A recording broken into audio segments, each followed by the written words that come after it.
আসসালামু আলাইকুম রহমতুল্লাহি বারাকাতুহু।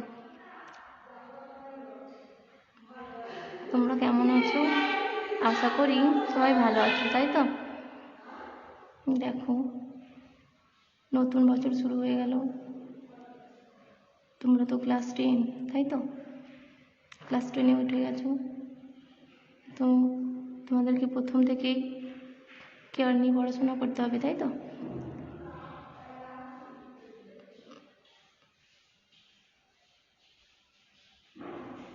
তো দেখো, তোমরা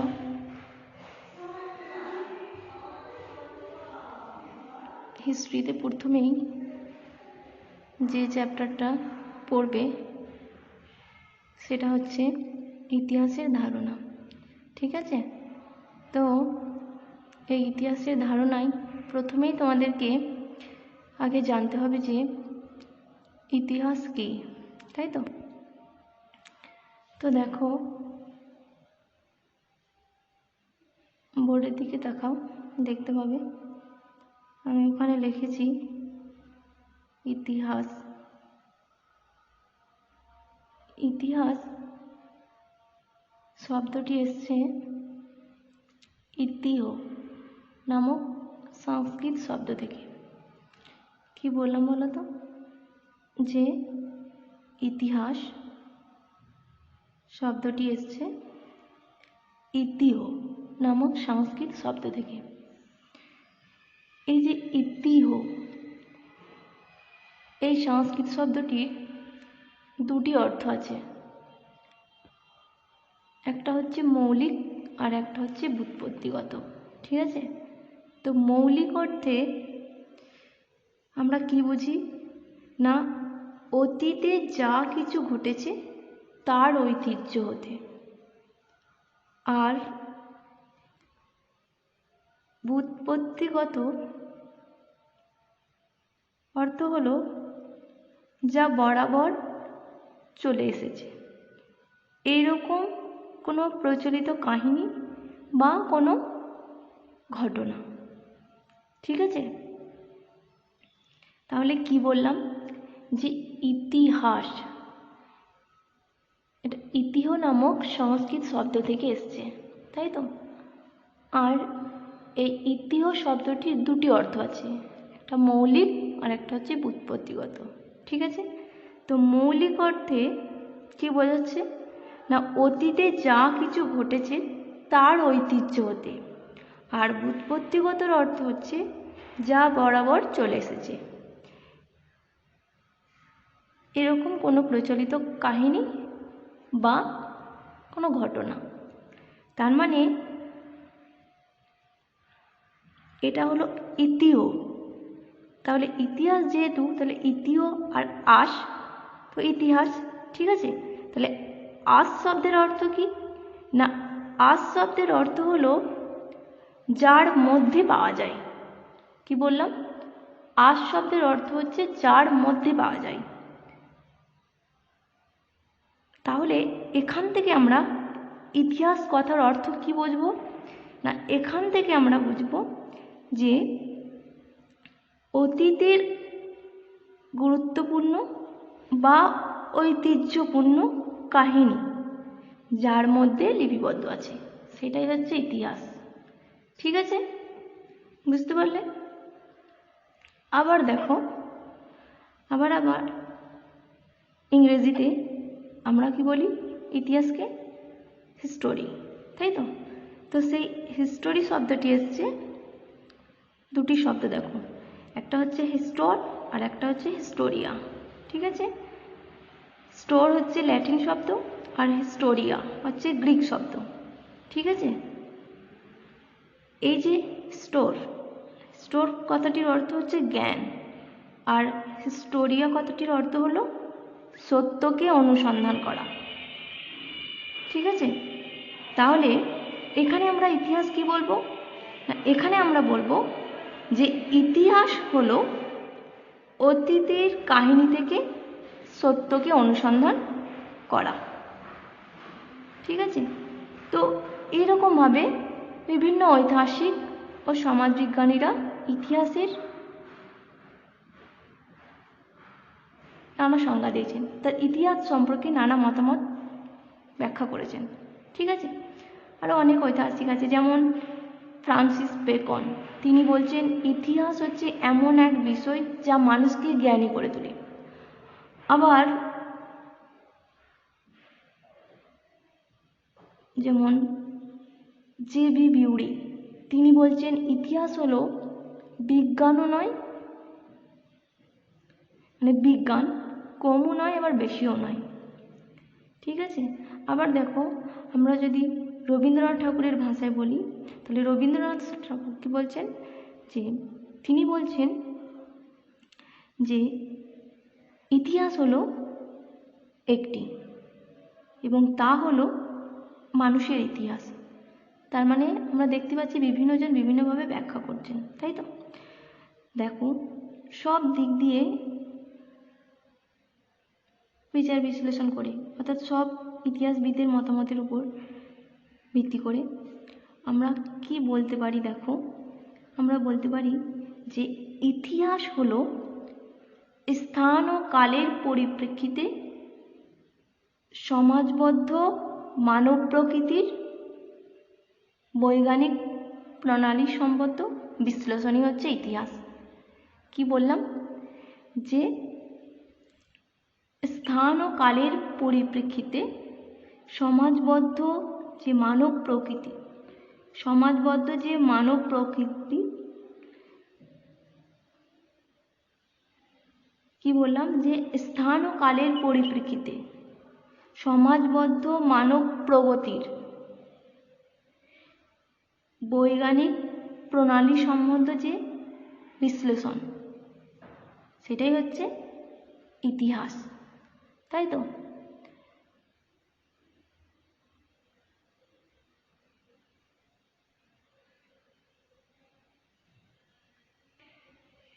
দেখো এরপর আমরা যেটা জানবো সেটা হচ্ছে কি বলতো, সেটা হচ্ছে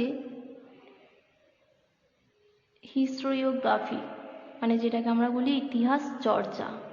ঠিক আছে, দেখো তার মানে ইতিহাস হলো কি মানুষের কাহিনী, তাই তো। মানে মানুষকে কি বলবো বলো তো, মানুষের এগিয়ে চলার কাহিনী, তাদের জয়যাত্রার কাহিনী, তাই তো। তো এই যে কাহিনী, এই সমস্ত কাহিনীর ব্যাখ্যা এবং গবেষণা যারা করেন তারা হচ্ছে ঐতিহাসিক। তো ঐতিহাসিকদের এই কাজকেই আমরা বলে থাকি ইতিহাস চর্চা। ঠিক আছে, এটা যদি আমরা একটু ভালোভাবে বলি তাহলে কি বলবো, দেখো ইতিহাস পড়ার সময় দেখা যায় যে একই ঐতিহাসিক ঘটনার ব্যাখ্যা বিভিন্ন ঐতিহাসিক বিভিন্নভাবে করেন। এর কারণ কি বলতো, এর কারণ হচ্ছে দেখো একই ঘটনাকে তারা ভিন্ন ভিন্ন দৃষ্টিভঙ্গি থেকে ব্যাখ্যা করেন। এই দৃষ্টিভঙ্গির এই যে পার্থক্য, তো এই পার্থক্যের উপর ভিত্তি করেই ঐতিহাসিকদের ভিন্ন ভিন্ন গোষ্ঠীতেও ভাগ করার প্রবণতা দেখা যায়। এটা আমরা পড়ব, তোমরা জানতে পারবে কিছুক্ষণ পরই। ঠিক আছে, তো যাই হোক, তো এই যে একই ঘটনার এই যে ভিন্ন ভিন্ন ইতিহাস, তো সেই ভিন্ন ভিন্ন ইতিহাসের তুলনামূলক যে চর্চা, সেটাকে আমরা বলছি হিস্টোরিওগ্রাফি বা ইতিহাস চর্চা। বুঝতে পারলে কি বললাম? আর এই যে ইতিহাস চর্চা, তো ইতিহাস চর্চা গড়ে উঠছে দুটি বিষয় বস্তুকে নিয়ে। একটা হচ্ছে ইতিহাসের বিষয়বস্তু, আর একটা হচ্ছে এর লিখন পদ্ধতি বা রচনা শৈলী। ঠিক আছে, দেখো যেমন বিষয়বস্তু, এটা কি, যদি আমরা প্রথম দিকে দেখি অর্থাৎ আদিতে, তাহলে আমরা কি দেখতে পাবো, আগে যদি আমরা ইতিহাসকে চর্চা করি তাহলে আমরা দেখতে পাবো যে সেখানে যেমন রাজাদের কাহিনী, অর্থাৎ রাজাদের সেটা সিংহাসন লাভ হতে পারে, তাদের রাজ্য জয় হতে পারে, ভিন্ন দেশের রাজাদের সঙ্গে সন্ধি চুক্তি করতে পারে। ঠিক আছে, তো এই সমস্ত বিষয় নিয়েই কী হতো, আলোচনা হতো, তাই তো।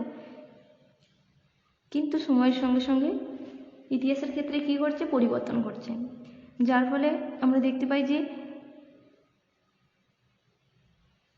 এই ইউরোপের নবজাগরণ বলো বা যুক্তিবাদী মানসিকতা, তো এই সমস্ত ইতিহাস চর্চায় কী হচ্ছে, প্রতিফলিত হচ্ছে।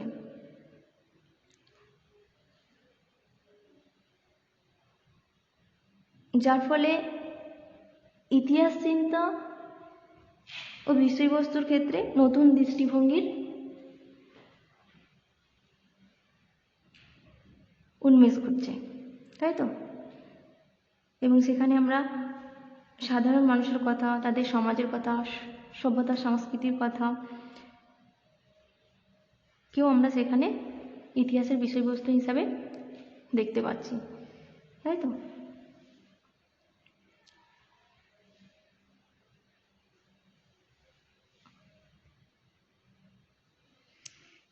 দেখো, তার মানে এই যে ইতিহাস চর্চা এটা গড়ে উঠছে যে ইতিহাসের বিষয়বস্তু আর একটা কি বললাম, রচনা শৈলী নিয়ে, তাই তো। তো বিষয়বস্তুটা কি সেটা জানতে পারলে, তাহলে রচনা শৈলী যেটা বা লেখন পদ্ধতি, দেখো এটা কি, এখানে দেখো এই যে ইতিহাসের বিষয়বস্তু, আমরা যখন ইতিহাস চর্চা করি তো সেক্ষেত্রে সেখানে আমরা দেখতে পাবো যে এই যে ইতিহাসের যে বিষয়বস্তু সেটা লেখা হবে কিভাবে, তাই তো। তো এটা নিয়েও আমরা দেখতে পাই যে বিভিন্ন ঐতিহাসিক বিভিন্ন মতামত দিয়েছেন। যেমন কেউ বলে থাকেন যে এই যে ইতিহাসের বিষয়বস্তু সেটা হবে বস্তুভিত্তিক, আবার কেউ বলেন যে না, বিষয়বস্তু লেখা হবে তথ্য বিশ্লেষণ করে সিদ্ধান্তের ভিত্তিতে। যেমন এইরকম একজন, এই মতের যে সমর্থক এরকম একজন ব্যক্তি হলেন লর্ড অ্যাক্টন।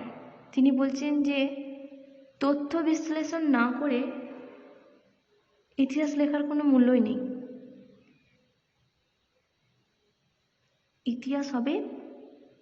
ইতিহাসের যে বিষয়বস্তু সেটা হবে তথ্য বিশ্লেষণ করে সিদ্ধান্তের ভিত্তিতে।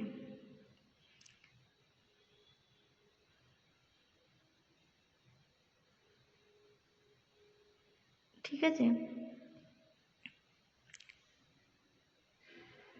আবার কেউ কেউ বিজ্ঞানের সূত্র অনুকরণে সমাজ ও রাষ্ট্রের বিভিন্ন ঘটনার ব্যাখ্যার কথা বলেছেন ইতিহাসের সূত্র ধরে। যাই হোক, তার মানে কি দেখতে পাচ্ছি বলতো, যে আর্থসামাজিক ও রাজনৈতিক পরিবর্তনের ফলে যে সামাজিক যুগান্তর ঘটছে, তো বিভিন্ন ঐতিহাসিক সেটাকে ভিন্ন ভিন্ন দৃষ্টিভঙ্গি দিয়ে তার ব্যাখ্যা করছেন, যার ফলে ইতিহাস চর্চায় নানা প্রকারভেদের সৃষ্টি হচ্ছে।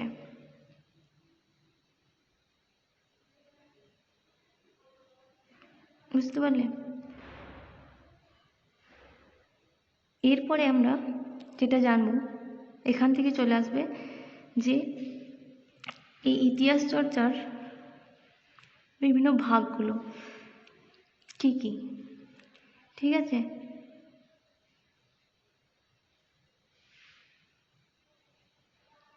দেখো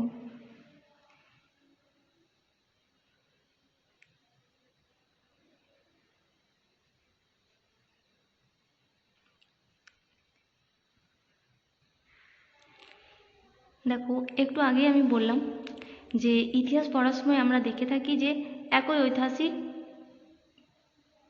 ঘটনার ব্যাখ্যা বিভিন্ন ঐতিহাসিক ভিন্নভাবে করেন।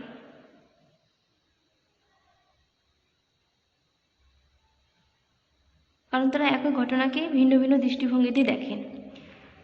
তো এই একই ঘটনার এই যে ভিন্ন ভিন্ন ইতিহাসে তুলনামূলক যে চর্চা, সেটাকে আমি বললাম ইতিহাস চর্চা, তাই তো। তো এই ইতিহাস চর্চার দেখো 6টা স্তর আছে, ঠিক আছে, এটা মনে রাখবে ভালো করে। 6টা স্তর, যেমন প্রথমেই যেটা আছে দেখ, জাতীয়তাবাদী ইতিহাস চর্চা, তারপর হচ্ছে সাম্রাজ্যবাদী ইতিহাস চর্চা, তারপর হচ্ছে কেমব্রিজ গোষ্ঠীর ইতিহাস চর্চা, তারপর হলো মার্ক্সবাদী ইতিহাস চর্চা, তারপর আসছে অ্যানাল গোষ্ঠী, এবং সর্বশেষে যেটা আছে দেখো নিম্নবর্গীয় ইতিহাস চর্চা, ঠিক আছে। তো প্রথমেই যেটা আছে সেটা হচ্ছে জাতীয়তাবাদী ইতিহাস চর্চা।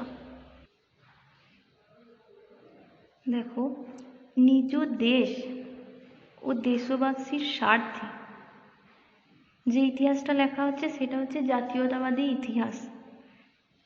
তার মানে এই ধরনের ইতিহাস চর্চার ক্ষেত্রে আমরা দেখতে পাচ্ছি যে দেশ ও জনগণের কথা এখানে আলোচিত হচ্ছে।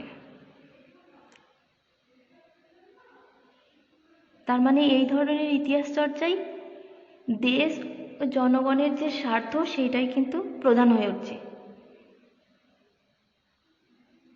এবং দেশীয় ঐতিহ্য সংস্কৃতিকে কী করা হচ্ছে, সবচেয়ে বেশি গুরুত্ব দেওয়া হচ্ছে, তাই তো। আর এই ইতিহাস চর্চার মধ্যে যারা পড়ছেন তারা হচ্ছেন, মনে রাখবে, যদুনাথ সরকার, রমেশচন্দ্র মজুমদার, ঠিক আছে। তার মানে এটা কি বললাম বলো তো, যে নিজ দেশ আর দেশবাসীর স্বার্থে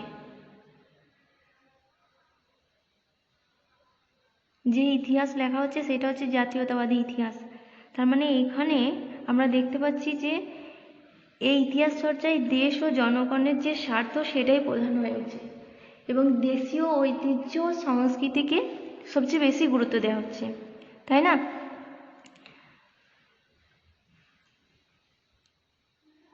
আর এই ইতিহাস চর্চার মধ্যে যারা অন্তর্গত তারা হলেন, কি বললাম, যদুনাথ সরকার, রমেশচন্দ্র মজুমদার, তাই তো, মনে রাখবে।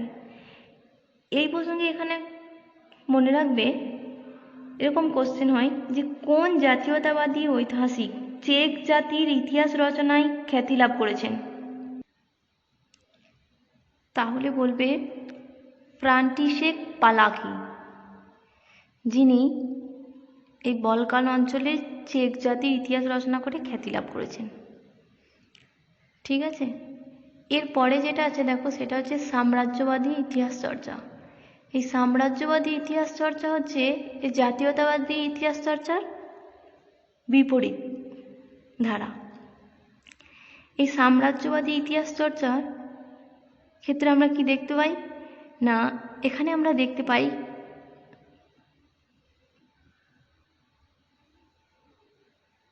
অন্য দেশ দখল করা, শোষণ ও শাসন করা, এবং সেটাকে নিজ দেশের স্বার্থে ব্যবহার করা,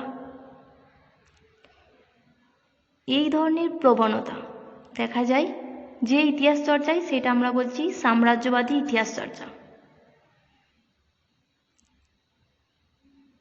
কি বললাম, যে অন্য দেশ দখল করা, শোষণ ও শাসন করা, এবং সেটাকে নিজ দেশের স্বার্থে ব্যবহার করা, এই যে প্রচেষ্টা, তো এটা যে ধরনের ইতিহাস চর্চার ক্ষেত্রে দেখা যায় সেটা হচ্ছে সাম্রাজ্যবাদী ইতিহাস চর্চা।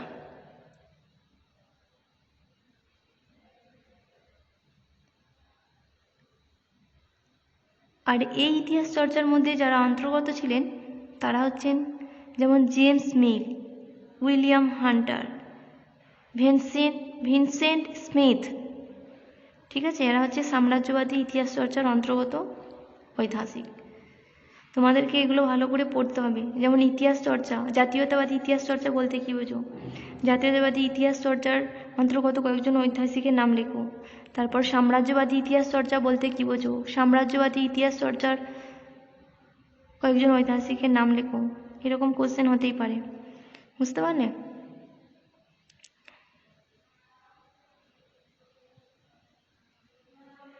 এরপরে যেটা আসছি সেটা হচ্ছে কেমব্রিজ গোষ্ঠীর ইতিহাস চর্চা।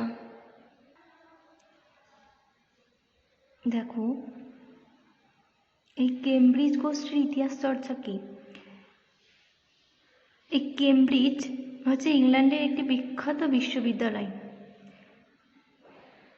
আর এই কেমব্রিজ বিশ্ববিদ্যালয়ে যারা ঐতিহাসিক গবেষক, তো তাদেরকে আমরা সাধারণভাবে কেমব্রিজ ঐতিহাসিক গোষ্ঠী বলে থাকি।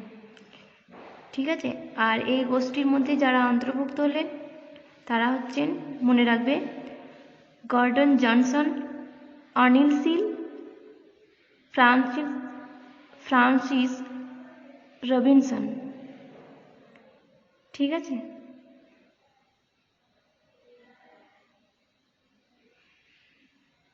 মনে রাখবে স্যার লিউইস নেমিয়ার, তিনি কেমব্রিজ বিশ্ববিদ্যালয়ে যে ইতিহাস চর্চা শুরু করেছেন সেটাকে আমরা বলছি এই কেমব্রিজ ইতিহাস চর্চা। এই ইতিহাস চর্চায় আমরা কি দেখতে পাই না, এখানে আমরা দেখতে পাই যে বিভিন্ন দেশের যে জাতীয়তাবাদ, সেই জাতীয়তাবাদকে অবজ্ঞা করা হয়। আর এই যে জাতীয়তাবাদ, তাকে অবজ্ঞা করা অর্থাৎ অগ্রাহ্য করা, তো সেই অগ্রাহ্য করার জন্য তারা তার অন্তর্দ্বন্দ্ব এবং বিভিন্ন ত্রুটি বিচ্যুতি অর্থাৎ ভুল, তো সেইগুলোকে অনুসন্ধানের জন্য তারা লিপ্ত থাকেন সেই কাজে। তার মানে এই ইতিহাস চর্চায় আমরা দেখতে পাচ্ছি যে প্রতিক্রিয়াশীল চরিত্র এবং সংকীর্ণতা এই ইতিহাস চর্চার মধ্যে ফুটে উঠেছে। বুঝতে পারলে?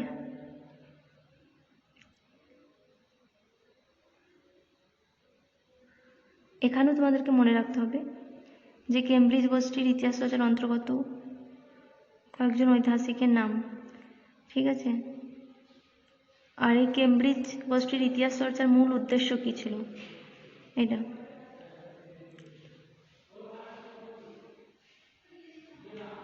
এরপর যেটা আসছে সেটা হচ্ছে তোমার মার্ক্সবাদী ইতিহাস চর্চা।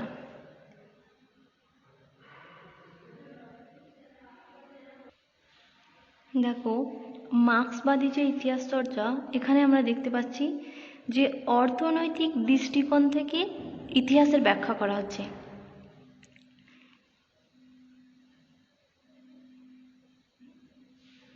তার মানে দেখো, মানুষ, সমাজ, উৎপাদন ব্যবস্থার শোষিত সম্পর্কের ঘাত প্রতিঘাতের মাধ্যমে সমাজ কিভাবে আবর্তিত হচ্ছে, কিভাবে এগিয়ে চলছে, তো এই সমস্ত তথ্য আমরা এই মার্ক্সবাদী ইতিহাস চর্চায় দেখতে পাচ্ছি। ঠিক আছে, এই ইতিহাস চর্চার মধ্যে তুলে ধরা হয়েছে। এই ইতিহাস চর্চার মধ্যে যিনি প্রধান, মনে রাখবে কার্ল মার্ক্স। আরও অনেকে আছেন, যেমন রজনীপাম দত্ত, বিপান চন্দ্র, সুশোভন সরকার, এরা সবাই হচ্ছেন মার্ক্সবাদী ঐতিহাসিক।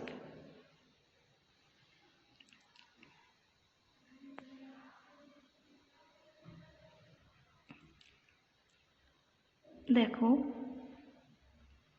এই যে অ্যানাল গোষ্ঠীর যে ইতিহাস চর্চা,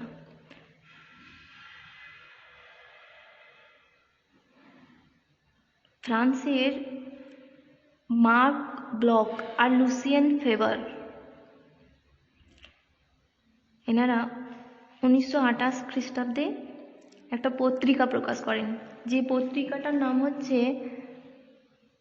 দ্য অ্যানালস। তো এই পত্রিকায় এনাদের সঙ্গে আরও অনেক ঐতিহাসিক তাদের মতামত প্রকাশ করেন, যেমন লয় ভাদুড়ি আছেন, জর্জ ব্রোদেল।